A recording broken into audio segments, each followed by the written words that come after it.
آخرین آهنگمون هم بزنیم. خوشحال شد و خنده. 1 2 3 4.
کلاسی بعد یه ترم فلوت زدن نمیتونه اینقدر تمیز بزنه.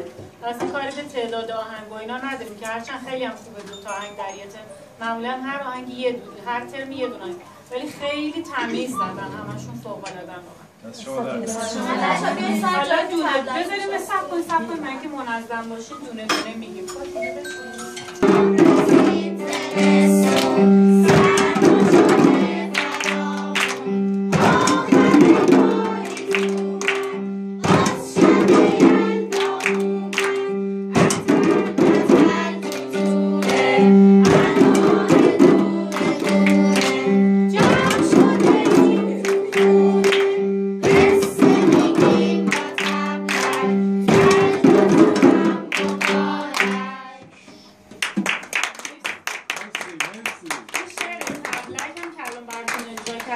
حاصل دسترنج 3 تا کلاس خود بچه‌ها شعر گفتم.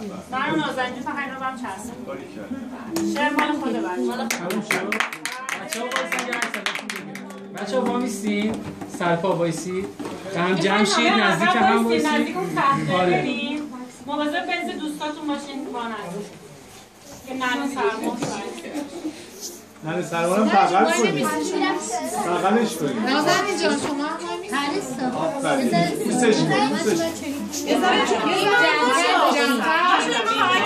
وایسادین بچه‌ها خورده هم نزدیک‌تر باشید. بیا عشقم یه خورده نزدیک‌تر وایسید به هم بچسبید. یه جوری من بچسبید. نه موردی نداره میگیره. یه نفر که میتونه بگیره و بقیه هم بگیره. اینا نگاه کن. آماده این 1 2 3 باش. به ما بدین از این